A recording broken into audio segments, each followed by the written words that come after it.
Hey guys, today I'm doing a power jack replacement on an MSI GS-66. This laptop came in with the classic wiggle the power cord and just the right way to make it charge, and that little DC jack that's soldered onto the motherboard is just making poor contact. So what I'm going to do here in this video is remove the old one and replace that jack. And the first thing I'm doing here is adding flux to the solder points and then adding fresh solder as well. I really find this helps break up the old solder in there. It gets everything flowing through that through hole, and it's just a great aid in doing the whole repair process and getting it desoldered. If you try to go at it without flux and without solder, it just does not want to go into the wick at all, and it's just really helpful to get that thing flowing. And so here I'm taking the solder wick and I'm just putting obviously the iron over that wick and over that through hole, and that'll suck the solder up into the braid. And you can also use a solder sucker. There's manual ones, there's pump ones that you can also use. So it's really just preference and what you have and what your skill set is as far as how you want to desolder. But I prefer the braid. It seems to work really well for me. I haven't had much luck with the pumps. So this whole process of adding the flux, adding the solder, and then using the braid has been the best technique I've been able to work with.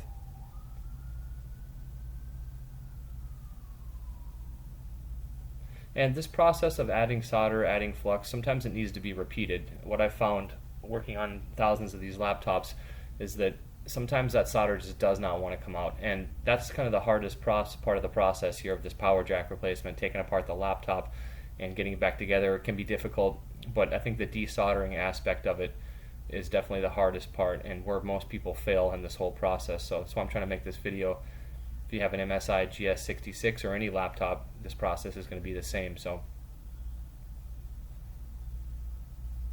And my soldering iron, I have links in the description on what tools I'm using, but I have a Hakko FX888D, and it's set to about 750 degrees Fahrenheit.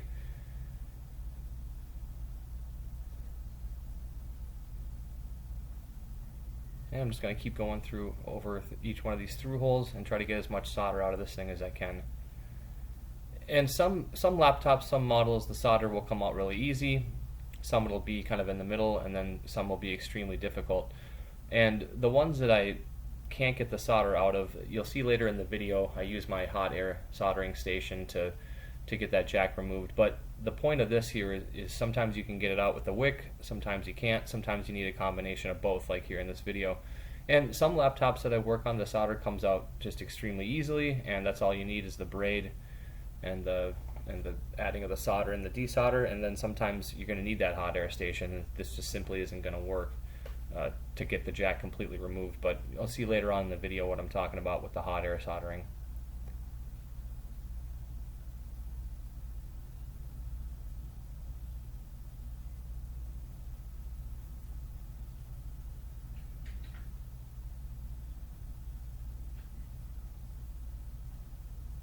And now I'm going to flip over the board if possible. Sometimes there's other components in the way and other circuitry, and you want to be really careful when you try to desolder on the other side. But the same thing applies. I'm just taking this wick here and I'm just trying to get it on the other side as well, so I can go at it from both directions and try to get as much solder out as possible.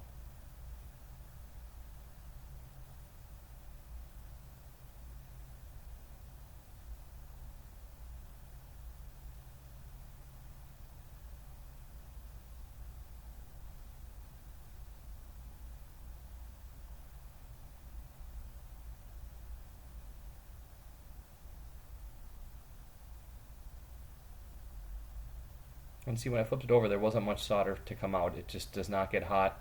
I know these companies use a little bit different solder than your typical 6040 style solder.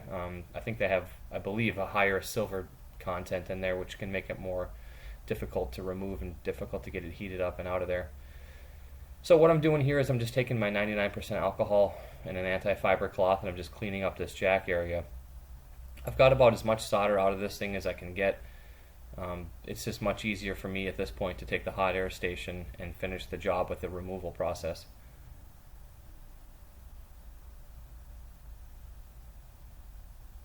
And so now I'm going to put some Kapton tape around the circuitry that's around the jack there. When you're using the hot air soldering station, these teeny little resistors and capacitors and whatnot and ICs can can get damaged for the hot air. So you have to make sure you're protecting those components around the jack when you do the hot air soldering. And this tape will protect those components.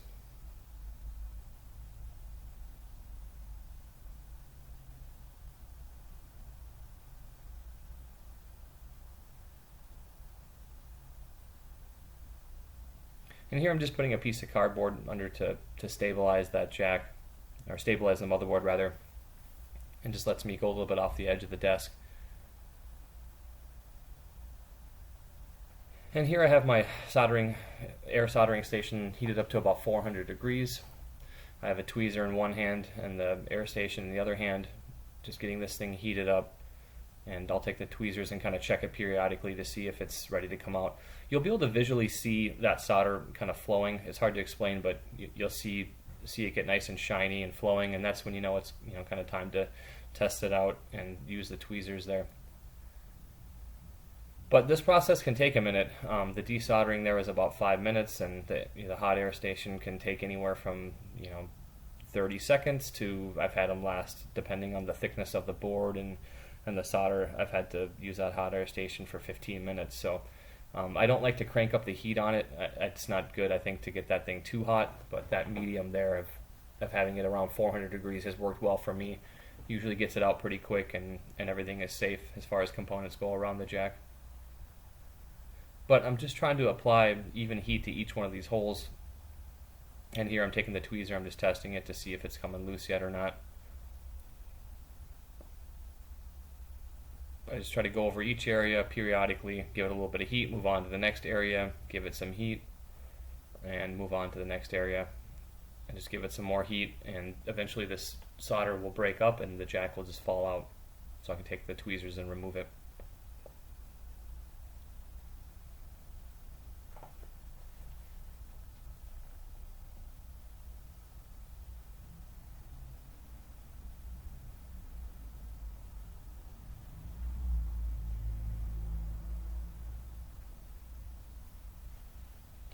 But if this kind of repair is beyond your level, beyond your tech comfort, this is a service that I provide for $69, for example, on an MSI GS-66. And if you want to try to do it yourself, I'll have the parts linked in the description. Any questions, you can leave a comment on what I'm doing here.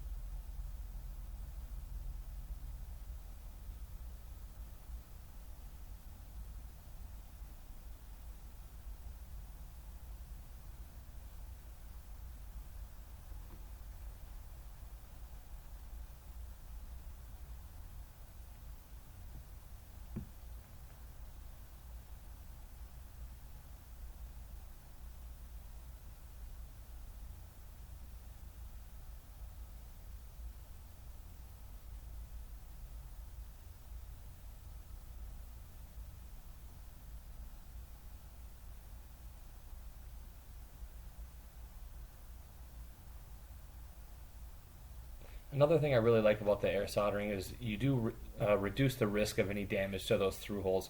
I've seen a lot of laptops in over the years where, excuse me, someone's had too much that soldering iron tip on the board for too long. That through hole can get damaged. These are really delicate through holes that you need to be careful with. So trying to desolder it too much can lead to a problem. And once you damage that board, there's really no going back to it. You kind of have to either replace the board, or you're going to have a job that's not as well done if those through holes are not intact after this whole process is done.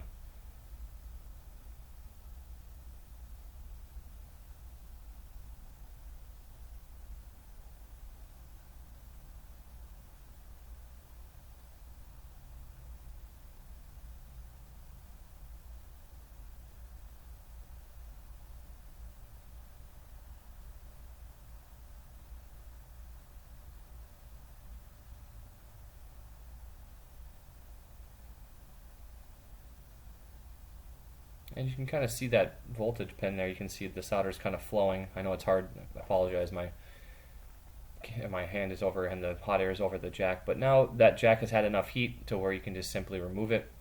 And you're going to be left with a lot of solder left in those holes, but we'll just take that braid and repeat the same process of adding flux and potentially adding solder and just redoing the desoldering process.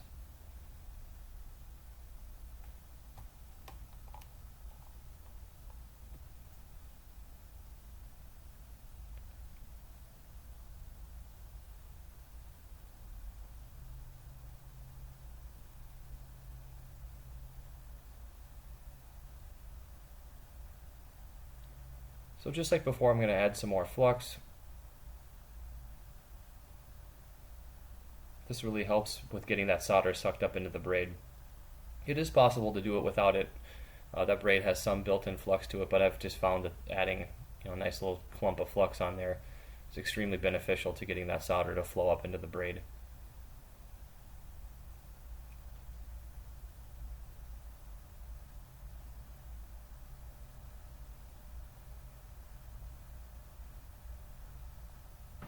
And once the jack is removed as well, the soldering or desoldering process works a lot better. Yeah, I think just having that jack removed, you're getting way more heat over a surface area, which is that through hole, and really helps out versus trying to desolder it with the jack still in there.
Alright, so now I'm flipping it back over to the other side. I'm going to do the same desoldering stuff to the other side of the board.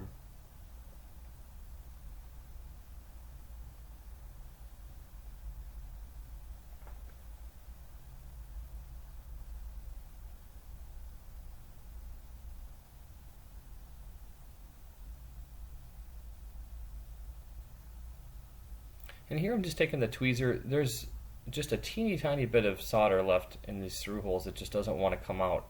So I take this really sharp tweezer, and as you can see there, that it kind of punctures that last little bit of solder that does not want to come out with the wick.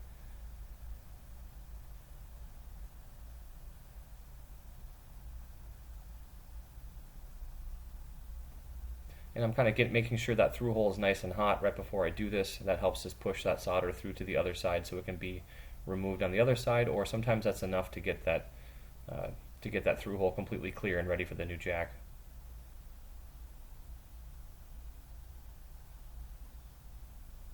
But each one of these motherboards is different.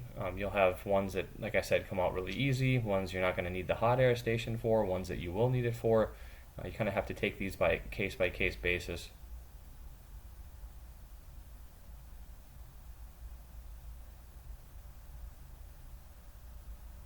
And now that I've pushed that solder out from the other side, it's kind of gone up a little bit and can come out a little bit easier when you flip the board back over. But you never want to force anything, you never want to push too hard. You want to be gentle with these things. They are really delicate, and you really have to know what you're doing. And flux is great, like I just did right there in the video. You can always add more, be really liberal with it. It's a great tool, helps the desoldering process. and in my opinion is very essential.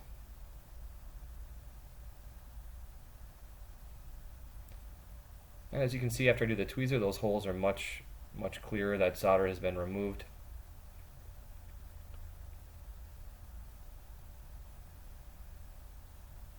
And now this thing is ready for a new jack.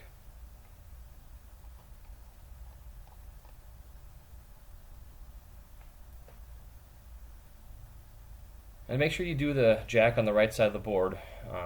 The last thing you want to do is put the jack in on the opposite side that it was, and then you have to redo this whole thing. So make sure you have it on the right side. And then that new jack will just kind of snap into place, and you can add some fresh solder over it.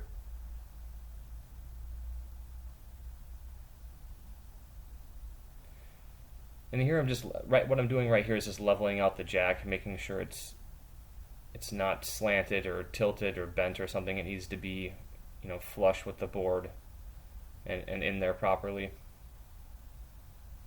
If you have it desoldered improperly, you put it all back together and you find out that you can't even get the tip of the power cord in there properly. So really want to make sure that that's correct too.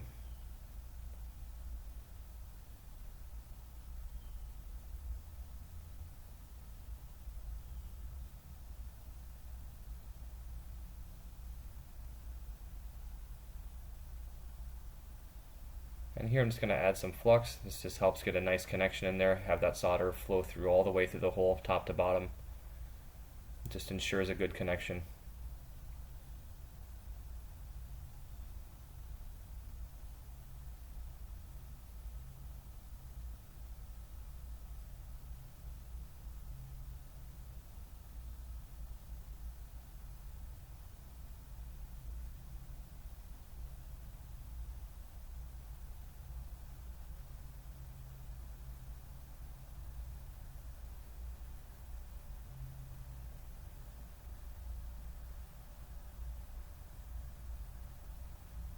And then once you've added some solder, you kind of go over it again, making sure it has really good flow through that through hole.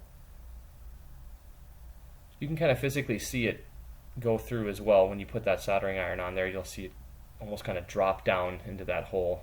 And you don't want it to be clumping up on the top. You want that to flow completely through the through hole.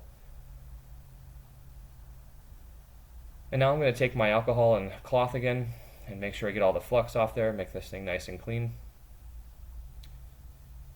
And it's all set to put back together.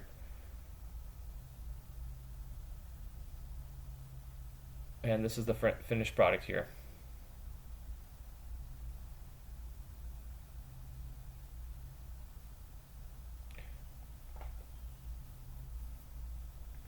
Thank you guys so much for watching. If you have any questions, just leave a comment below.